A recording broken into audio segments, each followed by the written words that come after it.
الحمد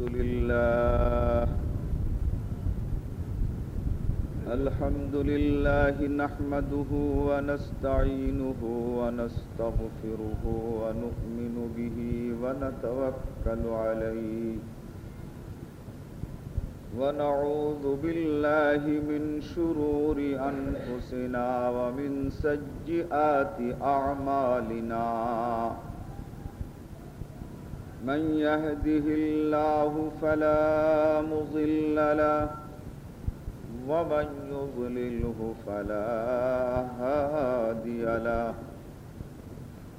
ونشهد أن لا إله إلا الله وحده لا شريك له ونشهد أن محمدًا عبده ورسوله أما بعد فإن خير الحديث كتاب الله وخير الهدي هدي محمد صلى الله عليه وسلم وشر الأمور محدثاتها وكل محدثة بدعة وكل بدعة ضلالة وكل ضلالة في النار أعوذ بالله من الشيطان الرجيم بسم الله الرحمن الرحيم إن الحسنات يذهبن السيئات ذلك ذكرى للذاكرين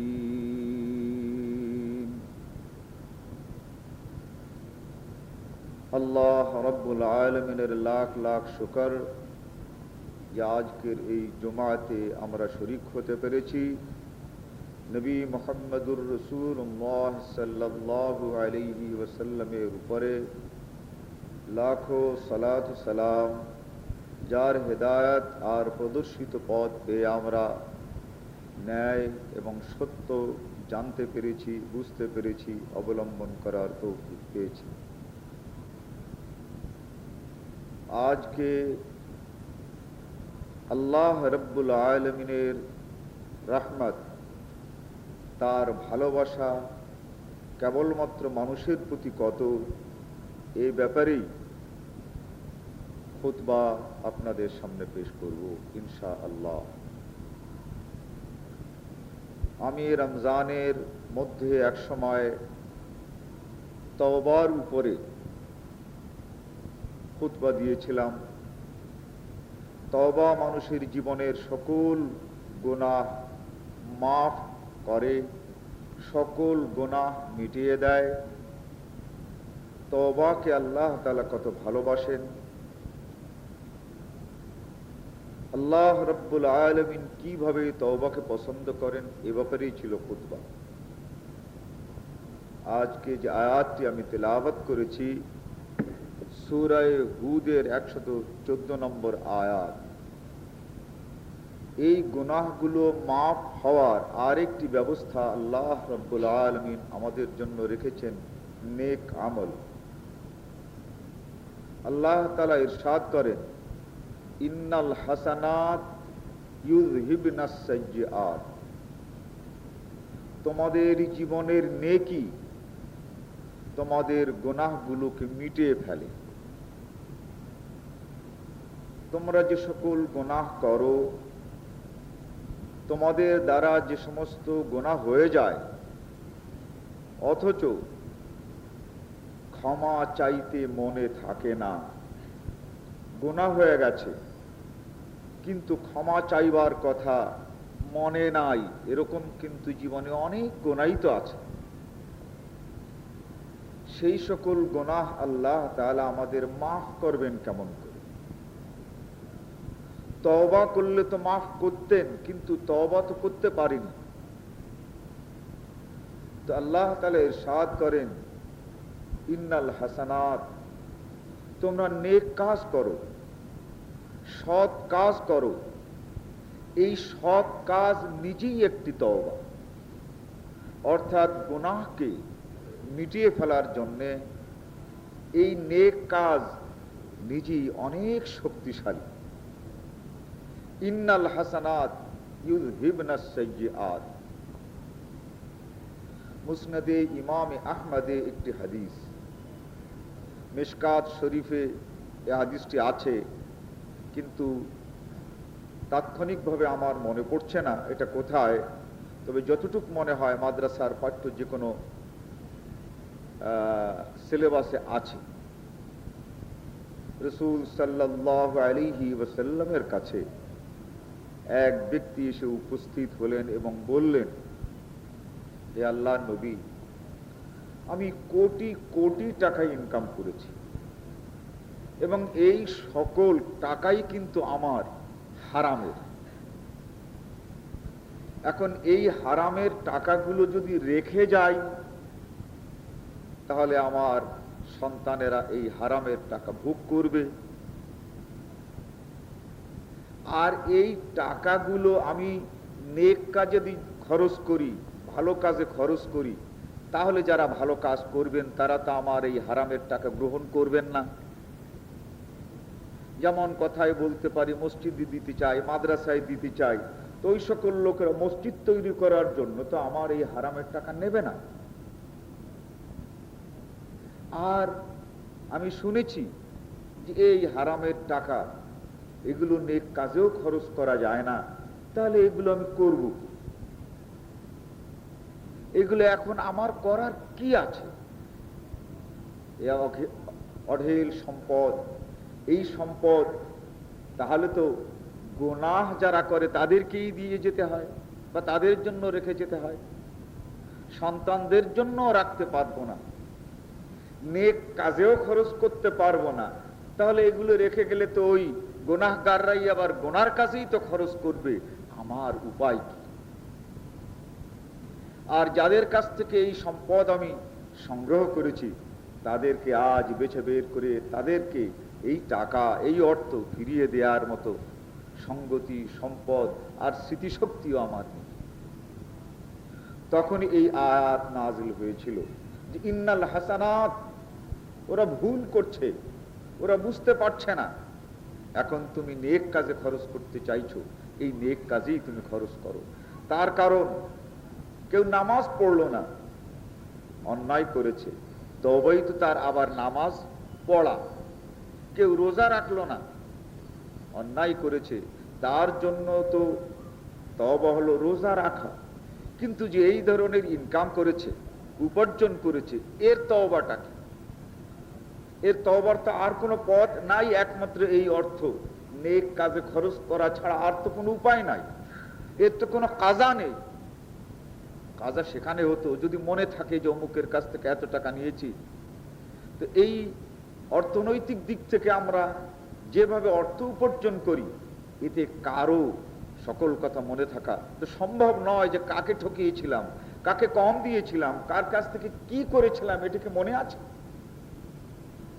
এই সময় এই আয়াত নাজিল হয়েছে, ইন্নাল হাসানাত ইউযহিবনাস সাইয়্যাত।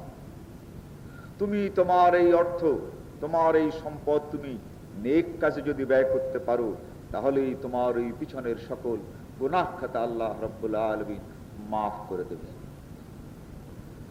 এই দিক থেকে যে আল্লাহ রাব্বুল আলামিন আমাদের উপরে কত মেহেরবান, তারই আমি কয়েকটি হাদিস মিশকাত থেকে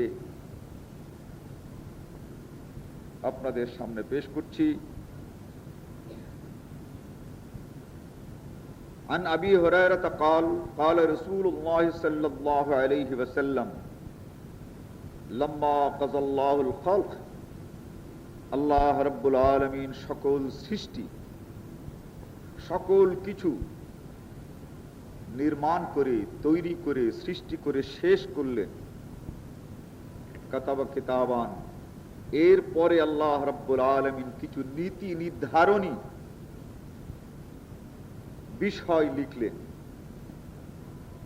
এই সৃষ্টি কিভাবে চলবে, এই সৃষ্টির সূর্য কখন উঠবে, কখন ডুববে, ইত্যাদি ইত্যাদি পূর্ণ বিষয়টি আল্লাহ রাব্বুল আলামিন লিখলেন। ফাহুয়া ইনদাহু ফাওকা আরশিহি। আর এই লেখাটি আল্লাহ রাব্বুল আলামিন কারো কাছে দিলেন না, এই লেখাটি আল্লাহ রাব্বুল আলামিন নিজে তার আরশের কাছে, নিজে তার আরশের উপরে, নিজের পাশে রাখলেন। নবী মুহাম্মদুর রাসূলুল্লাহ সাল্লাল্লাহু আলাইহি ওয়াসাল্লাম বলেন, সেখানে আল্লাহ রাব্বুল আলামিন লিখে রেখেছিলেন, ইন্না রাহমাতি সাবাকাত গাযাবি। আমার ক্রোধ আছে আর আমার প্রেম ভালোবাসাও আছে, তবে এই দুইয়ের মধ্যে আমার ভালোবাসা, আমার রহমত, এটাই হচ্ছে আমার ক্রোধের উপরে বিজয়ী হবে সব সময়। ইন্না রাহমাতি সাবাকাত গাযাবি। আমার ক্রোধ আছে, কিন্তু এই ক্রোধের চেয়েতে আমার ভালোবাসা বান্দাদের জন্য অনেক অনেক বেশি। হযরতে আবু হুরায়রা riwayat করেন, ওয়ানহু قال قال رسول الله صلى الله عليه وسلم ইন্না লিল্লাহি মিআতা রাহমাতি। আল্লাহ রাব্বুল আলামিন তার দয়া আর ভালোবাসাকে 100 ভাগে বিভক্ত করেছেন। আনজালা মিনহা রাহমাতান ওয়াহিদা। আর সেই আরশ থেকে তার রহমতের মাত্র একটি ভাগ নাজিল করেছে। বাইনাল জিন্নে ওয়াল ইনসে ওয়াল বাহাইমে ওয়াল হাওয়াম। জিন, মানুষ এবং সকল চতুষ্পদ জন্তু, ওয়াল হাওয়াম এবং সকল প্রাণীর জন্য তিনি এই একটি ভাগকে বিতরণ করেছেন, একটি ভাগ দিয়েছেন। ফাবিহা ইয়াতাফাতুন। সেটা দিয়েই তারা ভালোবাসে। এই যে এক ভাগ দিয়েছেন, এই এক ভাগের ভালোবাসাই হচ্ছে সকল পৃথিবীর জীব জানোয়ারের জন্য। ওয়াবিহা ইয়াতারাহামুন। এতেই তোমরা দেখতে পাচ্ছ যে পরস্পর পরস্পরের প্রতি কত গভীর স্নেহ মমতায় আবদ্ধ। মাই বলো, বাবাই বলো, ভাই বলো, সন্তান বলো, যা কিছুই, পরস্পর এই ভালোবাসা যত গভীর আর যত বেশি দেখো, এ সব কিন্তু ওই এক ভাগেরই ভাগ। তাহলে কত কোটি কোটি প্রাণী আর কত কিছু, সবার জন্য কিন্তু একটি ভাগ যা বিতরণ করেছেন আল্লাহ রাব্বুল আলামিন। ওয়াবিহা তুতিফু। ভ্রাতৃত্ব তাও যে তোমরা দেখো, তাও কিন্তু ওই এক ভাগের ভাগ থেকে। ওয়াল ওয়াহশু আলা ওয়ালাদিহা। তোমরা বাঘ দেখো কত হিংস্র, কিন্তু সেই বাঘটিও যখন তার সন্তানকে ভালোবাসে, এই ভয়ঙ্কর জীব জানোয়ারের মধ্যেও আমি ভালোবাসা দিয়েছি। এ ভালোবাসাও ওই 100 ভাগের এক ভাগই মাত্র। আখারাল্লাহু 99 রাহমাতান ইয়ারহামু বিহা ইবাদাহু। আর আল্লাহ রাব্বুল আলামিন কেবল মাত্র মানব জাতির জন্য আর বাকি 99 ভাগ রহমত, 99 ভাগ ভালোবাসা নিজের জন্য রেখেছেন। আখারাল্লাহু 99 রাহমাতান ইয়ারহামু বিহা ইবাদাহু ইয়াউমাল কিয়ামাহ। আর এই ভালোবাসা দুনিয়ায় কতটুকু দেখেছো? وفي رواية مسلم عن سلمان نحوه وفي آخره إذا كان يوم القيامة أكملها بهذه الرحمة।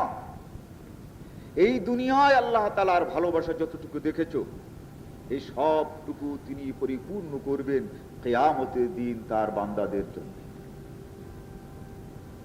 মানুষ আল্লাহকে অস্বীকার করছে, আল্লাহ নাই এ কথা বলছে।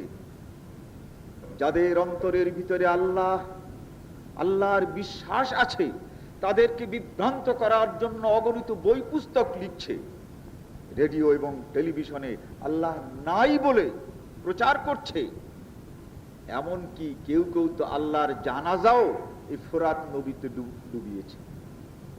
কই, তারাও তো বেঁচে আছে, তারাও তো সুখে আছে। তাহলে আল্লাহ রাব্বুল আলামিনের এই ভালোবাসা কত গভীর, কত বেশি। মানুষ কি তাই পারত?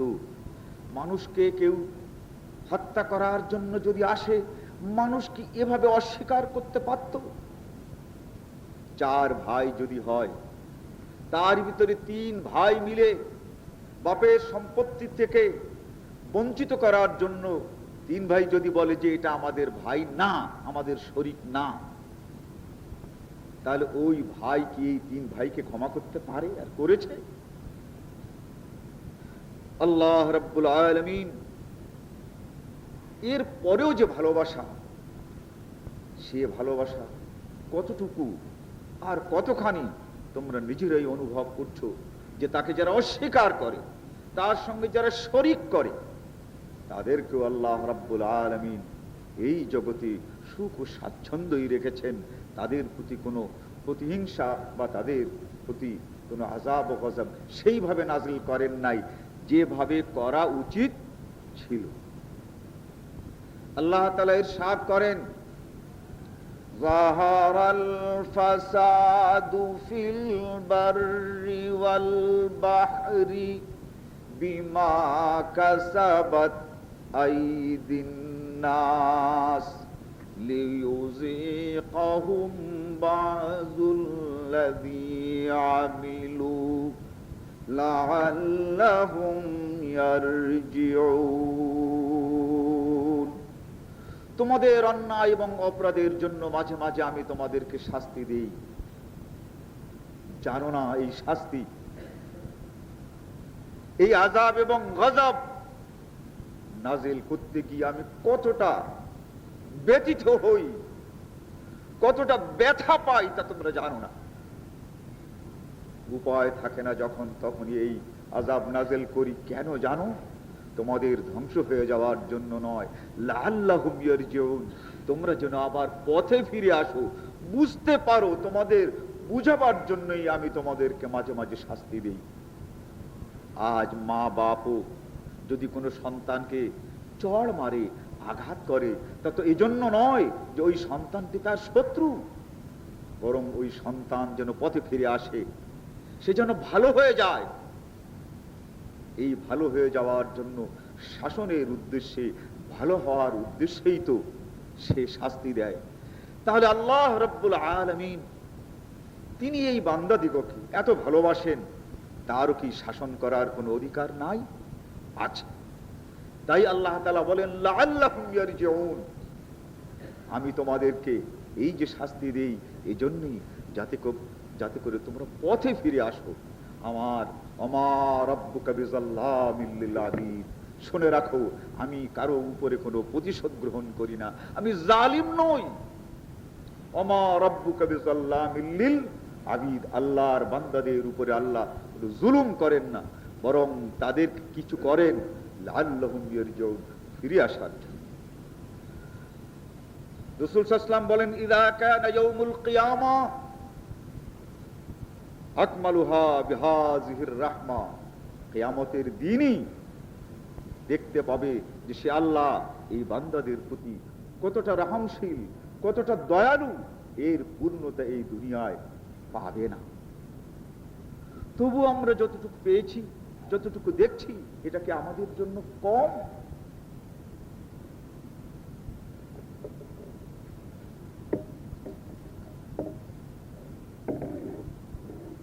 عن أبي هريرة رضي الله تعالى عنه قال قال رسول الله صلى الله عليه وسلم قال رجل لم يعمل خيرا قط لأهله।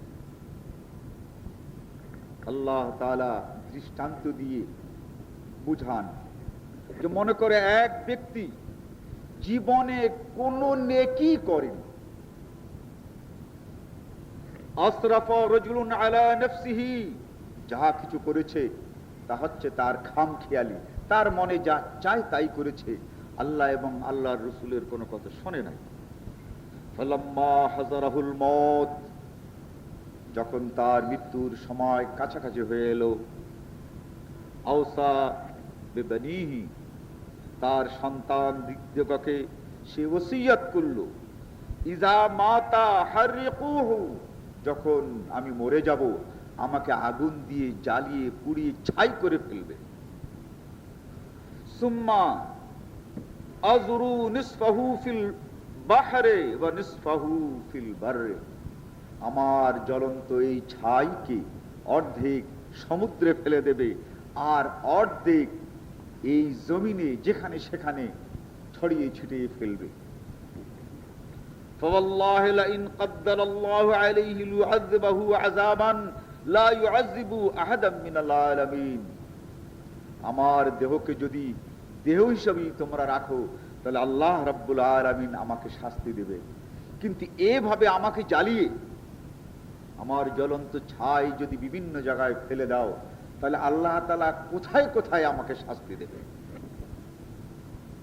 ফালাম্মা মাতা ফালুহু, যখন মরে গেল এই ব্যক্তি, তার সন্তানেরা তাই করল। ফাআমারাহুম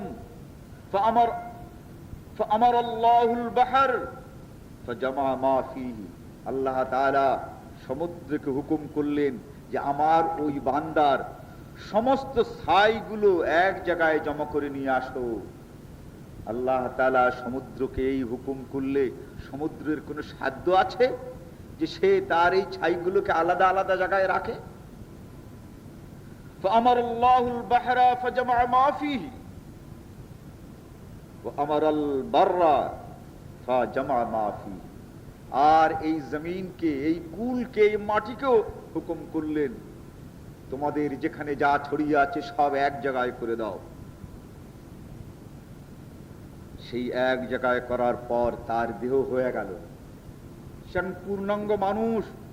সুম্মা ক্বালা লাহু, এরপরে ওই ব্যক্তিকে আল্লাহ তাআলা জিজ্ঞাসা করলেন, লিমা ফাআলতা হাযা, বলো তুমি তোমার এই দেহকে জ্বালিয়ে পুড়িয়ে ছাই করে এই বিভিন্ন জায়গায় ফেলবার নির্দেশ তোমার সন্তান দিগকে দিয়েছ কেন?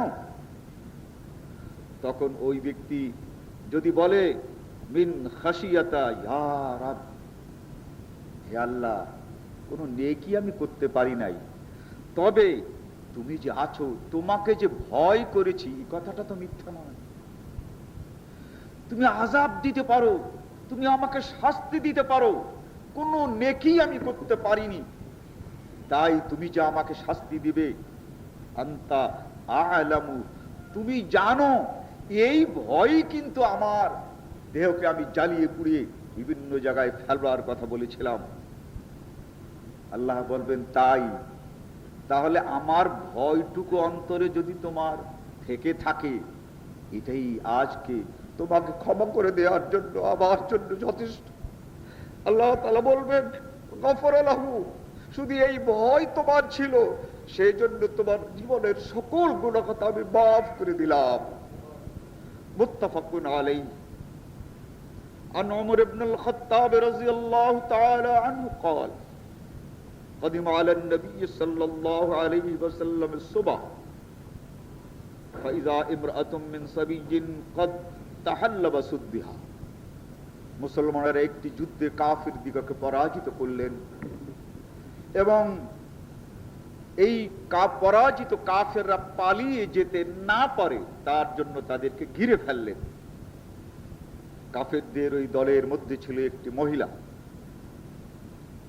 হযরত ওমর রাদিয়াল্লাহু তাআলা আনহু বলেন, কদ তাহাল্লাবা সুদাইহা, ওই মহিলাটির বুক দিয়ে দুধ গড়াচ্ছিল।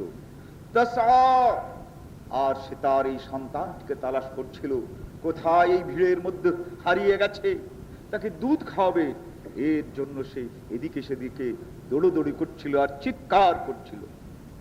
ফাইজা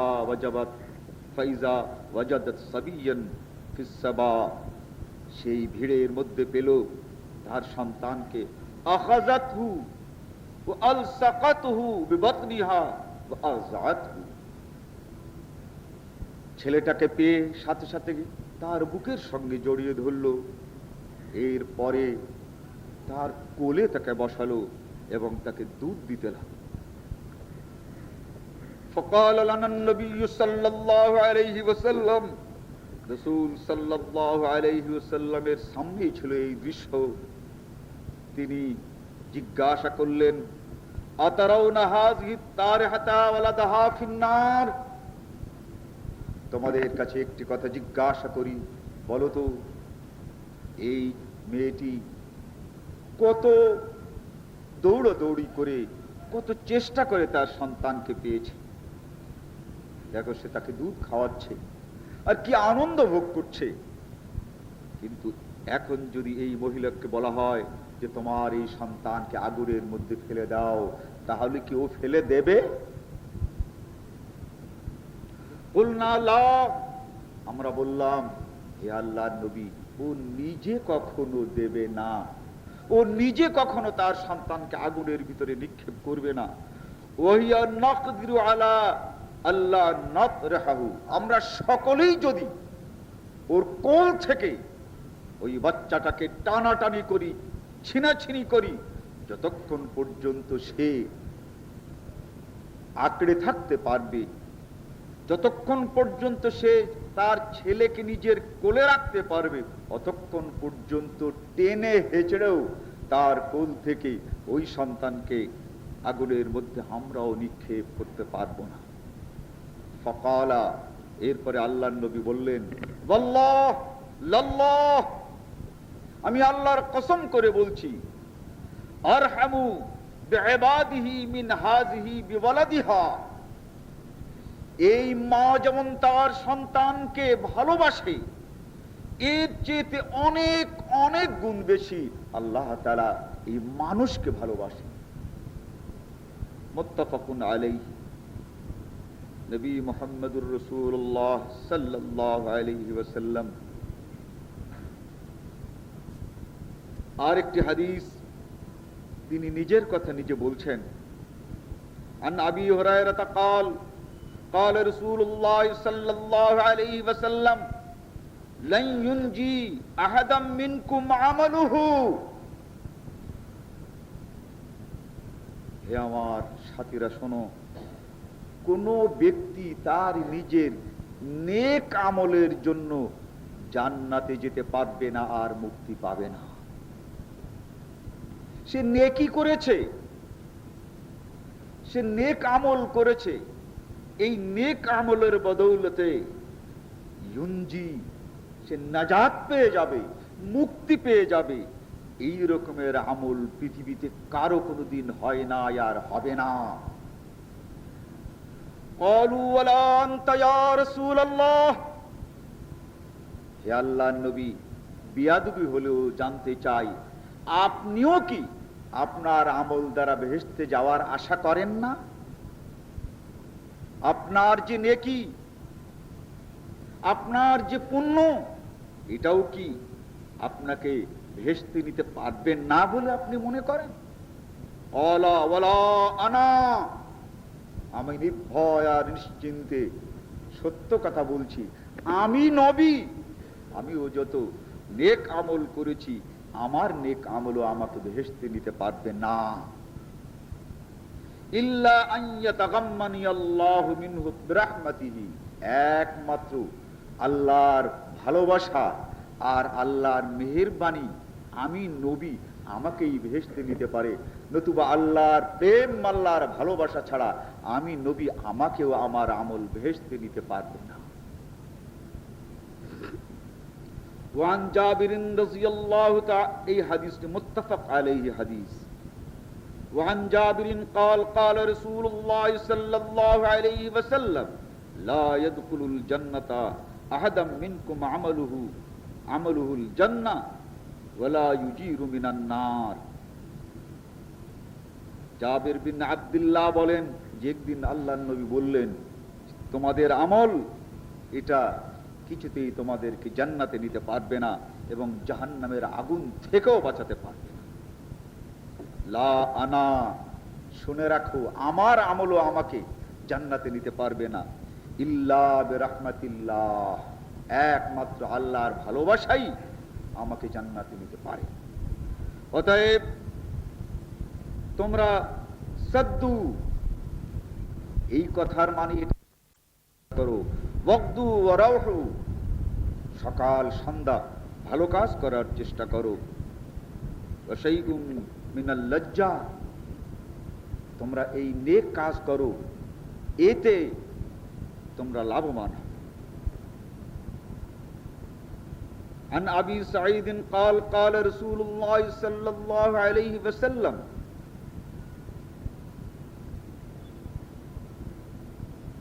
الحسنة بعشر أمثالها, কোন মানুষ যদি কোনো নেক কাজ করে আল্লাহ ভালোবেসে সেই নেক কাজের সবচেয়ে কম যে বদলা দেন তা হচ্ছে 10টা। আল হাসানাতু বিআশারি আমসালিহা, কেউ যদি একটি নেকি করে তাহলে আল্লাহ তাআলা সবচেয়ে কম তাহলে 10টা নেকি দেন, ইলা সাবআতি মিআতি যায়ফিন, আর এটাকে কখনো সন্তুষ্ট হয়ে 700তেও পরিণত করে। সাহাবারা জিজ্ঞাসা করলেন, তা আল্লাহ এত মেহেরবান, তা যদি তিনি আমাদের নেকির বদলা গুনে গুনে দেন তাহলে আর বেশি মেহেরবান হলেন কোন জায়গা থেকে? আল্লাহ তাআলা মেহেরবান, আমাদের উপরে দয়ালু, তো গুনেই যদি দেন তাহলে তো এ তো গোনাগুনি হলো। আল্লাহর নবী মুহাম্মদুর রাসূলুল্লাহ সাল্লাল্লাহু আলাইহি ওয়াসাল্লাম বলেন, আল্লাহ তোমাদের কাছে আবার সংবাদ পাঠিয়েছেন, ইলা আযাফিন কাসীরা, ঠিক ধরেছো আল্লাহকে তোমরা ভালো করেই। আল্লাহ বলছেন তোমাদের নেকির বদলা বেগায়রে হিসাব আমি দেব, যারা এই আশা নিয়ে আমার কাছে নেকির কাজ করবে। বেগায়রে হিসাব, ইল্লা আযাফিন কাসীরা। এরপরে বলেন ওয়াসাইয়াতু বিমিথলিহা, আর গুনাহ যদি তোমরা করো তাহলে একটাই আল্লাহ তাআলা লিখবেন, ইল্লা আন তাযাওয়াজাল্লাহু আনহা, আর এই একটি নেক একটি বদিও আবার আল্লাহ তাআলা দূর করে দেবেন। যদি তোমরা নেক কাজ করো তাহলে ওই বদিটাও আল্লাহ তাআলা মিটায় দেবেন।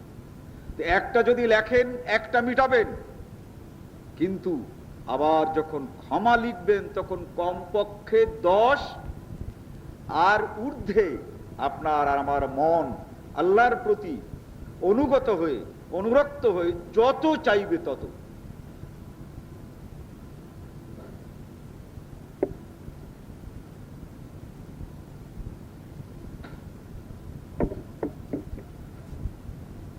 عن عامر بن الرام قال بيننا نحن عنده يعني عند النبي صلى الله عليه وسلم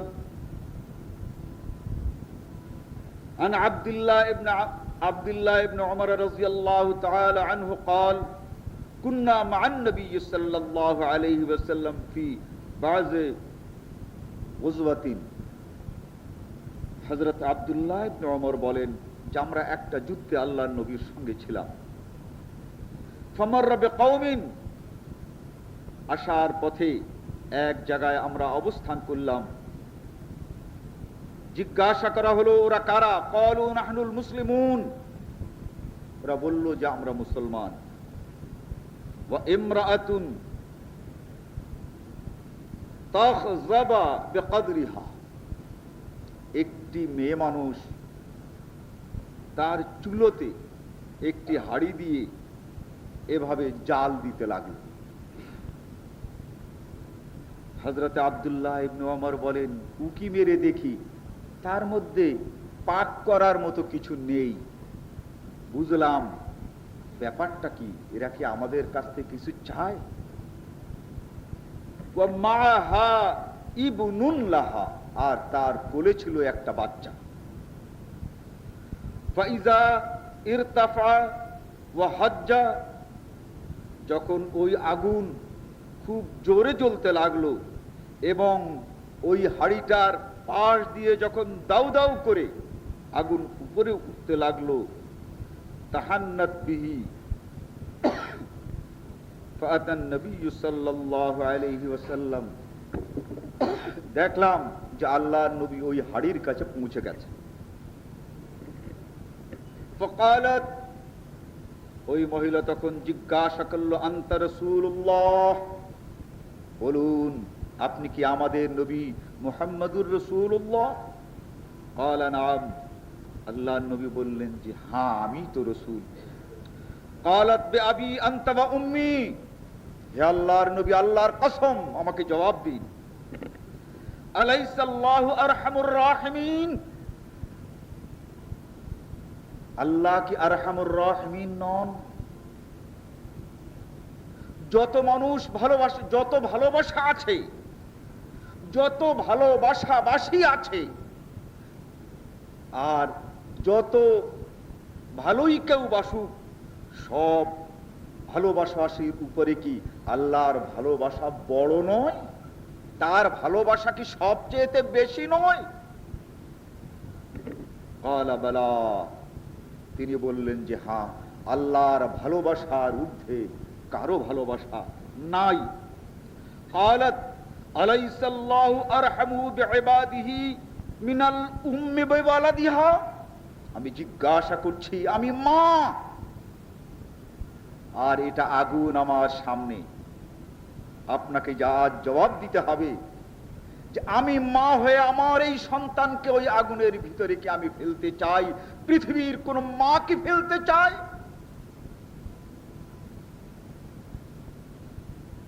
অথচ আমি জিজ্ঞাসা করি, ইন্নাল লা তালকি ওয়ালাদাহা ফিন্নার, কোন মাই যখন তার সন্তানকে আগুন ফেলতে চায় না, তাহলে আমি কি আপনার কাছে জিজ্ঞাসা করতে পারি না সেই আরহামুর রাহিমিন তিনি মানুষকে কেন এই জাহান্নামের ভিতরে ফেলবেন? আমার এই কোলের সন্তানকে আমি আগুনে ফেলতে চাই না, এটা যদি সত্য হয় তাহলে কত কোটি মায়ের চেয়েতে বেশি স্নেহ পরমন, বেশি স্নেহময় সেই আল্লাহ জাহান্নামে কেন এই লোকদেরকে ফেলবেন? তিনি কেন এই জাহান্নাম তৈরি করে রেখেছেন মানুষকে ওই জাহান্নামে ফেলার জন্য? আজকে আপনার কাছে আমি এ কথার জবাব চাই। فأبكى رسول الله صلى الله عليه وسلم يبكي, আল্লাহর নবী সেই দিন যা কেঁদেছিলেন ওই মহিলার উত্তর দেওয়ার আগে, অত কাঁদা আমরা আর কখনো দেখি নাই। অনেকক্ষণ ধরে কাঁদবার পর, এবং তিনি আকাব্বা, মাথা নিচু করে এভাবে তিনি কাঁদছিলেন, আর তার চোখ থেকে অঝরে পানি ঝরছিল। সুম্মা রাফা রাসাহু ইলাইহা, এরপরে সেই মহিলার দিকে মাথা তুলে তাকিয়ে বললেন, ইন্নাল্লাহা লা ইউআযযিবু মিন ইবাদিহি ইল্লাল মারিদ ওয়াল মুতামাররিদিল্লাযী ইয়াতামাররাদু আলাল্লাহি ওয়া আবা আন ইয়াকুলা লা ইলাহা ইল্লাল্লাহ, রাওয়াহু ইবনে মাজাহ। বললেন, শোনো, আল্লাহ তাআলা সত্যি আগুনে মানুষকে ফেলতে চান না। কোন মানুষ যদি জীবনে আর কিছু না করতে পারে, সে যদি শুধু একবার অন্তরের অন্তঃস্থল থেকে লা ইলাহা ইল্লাল্লাহ এই কথাটি যদি তার অন্তরের মধ্যে থাকে, তাহলে শুনে রাখো, তাকে আল্লাহ রাব্বুল আলামিন আগুনে ফেলবেন না, এতই তিনি ভালোবাসেন। আল্লাহ রাব্বুল আলামিনের এই ভালোবাসা আমরা কতটা করতে পেরেছি, আর এই ভালোবাসার উপায় কি? আন উসামাতা ইবনে যায়েদ আনিন নবী সাল্লাল্লাহু আলাইহি ওয়াসাল্লাম ফি কওলিল্লাহি আযজা ওয়া জাল, ফামান যালিমুল লিনাফসিহি ওয়া মিনহুম মুখতাসিদ। দেখো, এই দুনিয়াতে অনেক আছে যারা অন্যায় করছে, আর অনেক এমন আছে যারা অন্যায় করে না। অমিনহুম সাবিকুম বিল খায়রাত, কিন্তু এদের মধ্যে যারা নেকি করে, যারা অপরাধের ক্ষমা চাইতে পারে নাই, কুল্লুহুম ফিল জান্নাহ, সকলেই কিন্তু জান্নাতে যাবে। এই একটি আয়াত সূরা ফাতিরের 32 নম্বর আয়াত। তো আল্লাহ রাব্বুল আলামিনের যে প্রেম আর ভালোবাসা, এ সম্পর্কে আরো বহু হাদিস আছে। এই দিয়েই আমরা বুঝতে পারি যে আল্লাহ তাআলা আমাদের প্রতি কতটা দয়াশীল, কতটা দয়াবান। শুধুমাত্র চান একটি জিনিস, তা ছিল হাদিসের ওই প্রথম দিকে মুত্তাফাক আলাইহি হাদিস। আল্লাহ রাব্বুল আলামিন সমুদ্রের মধ্যে ফেলে দেওয়া ওই মানুষটির সকল ছাই জমা করলেন, আর জমিনে ফেলে দেওয়া সকল ছাই জমা করলেন। জমা করে ওকে আবার মানুষের আকৃতি দিয়ে জিজ্ঞাসা করলেন শুধু এই যে তুমি এটা করেছো কেন? সে উত্তর দিয়েছিল, মিন খাশিয়াতিল্লাহ, হে আল্লাহ তোমার ভয়। আমার ভয়? বলে হ্যাঁ, তোমার ভয়। আনতা আলাম, আমি যা বলছি তাকে তুমি জানো না? আল্লাহ রাব্বুল আলামিন শুধু এই ভয়টুকু থাকার কারণে বললেন, তোমার জীবনের সকল কিছুই আমি মাফ করে দিলাম। এই ভয় যদি আমরা রাখি, ইনশাআল্লাহুর রহমান, আল্লাহ আমাদের ক্ষমা করবেন। একটি ক্ষমার উপায় যেমন তওবা, আর একটি ক্ষমার উপায় হচ্ছে নেক কাজ এবং অন্তরে ভয়। বারাকাল্লাহু লানা ওয়া লাকুম ফিল কুরআনিল আযীম ওয়া নাফা'না ওয়া ইয়্যাকুম বিল আয়াতি